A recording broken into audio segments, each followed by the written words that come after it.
semuanya, kembali lagi bersama video pembelajaran saya. Sebelum itu, perkenalkan nama saya Yohana Cintamaya Keiza. Saya berasal dari kelas 11-1. Saya bersekolah di SMA Negeri 3 Palangkaraya dan juga guru mapel sejarah yaitu Bapak Desanto Pranata Ginting SPD.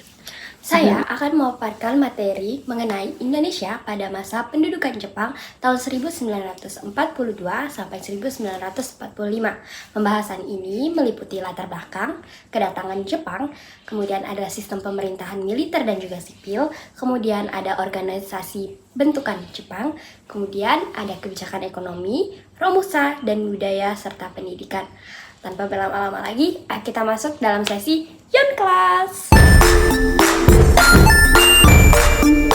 Latar belakang pendudukan Jepang. Pendudukan Jepang di Indonesia dimulai pada tanggal 8 Maret 1942 setelah Belanda menyerah tanpa syarat melalui perjanjian Kalijati. Sejak saat itu, kekuasaan kolonial Belanda berakhir dan digantikan oleh Jepang. Tujuan Jepang adalah menguasai sumber daya alam Indonesia untuk mendukung Perang Asia Timur Raya. Jepang juga menyebarkan propaganda Asia untuk menarik simpati rakyat Indonesia. Namun pada kenyataannya, pendudukan Jepang tetap bersifat eksploitatif dan juga menimbulkan penderitaan. Sistem pemerintahan pada masa Jepang. Pada masa pendudukan, Jepang menerapkan dua sistem pemerintahan, yaitu sistem pemerintahan militer dan juga sistem pemerintahan sipil.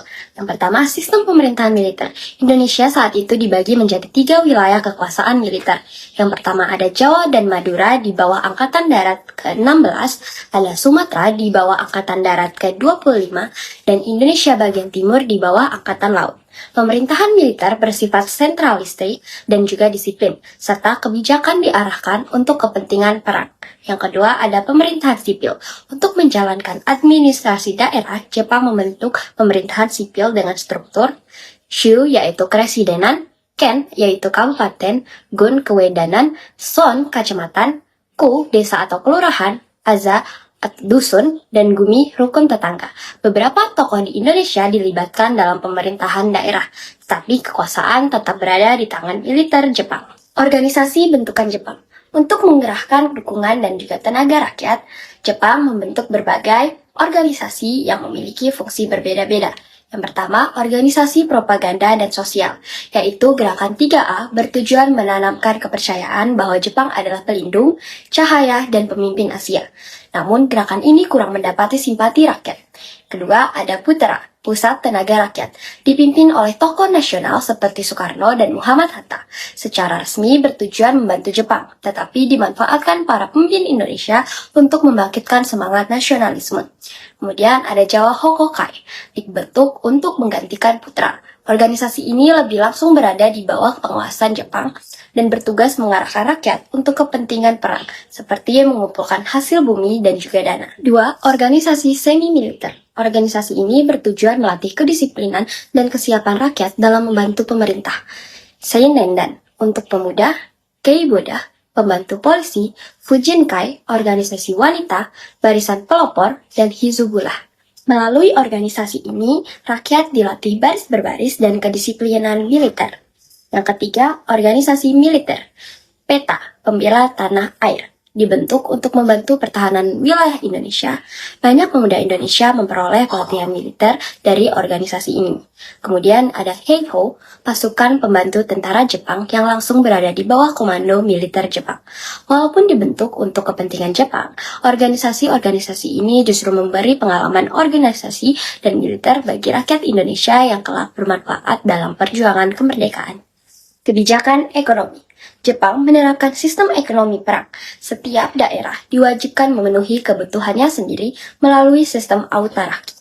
Kebijakan ekonomi meliputi 1. Penyerahan wajib hasil panen, 2. Pengawasan perdagangan, 3. Pengambil alihan perusahaan, 4. Pencetakan uang baru.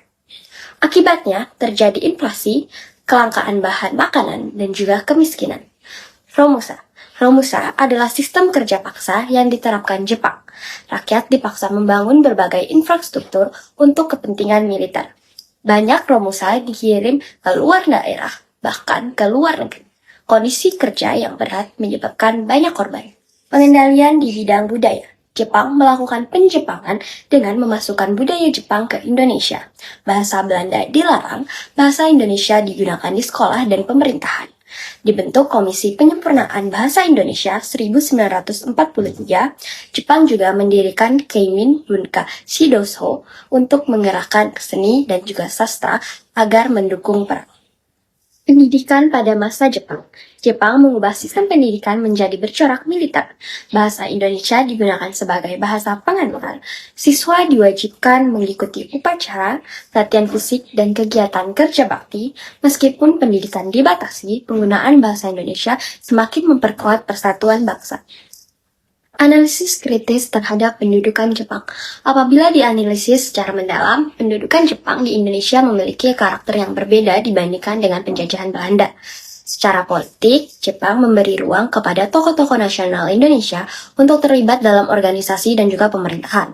Hal ini berbeda dengan Belanda yang sangat membatasi pergerakan politik rakyat di Indonesia.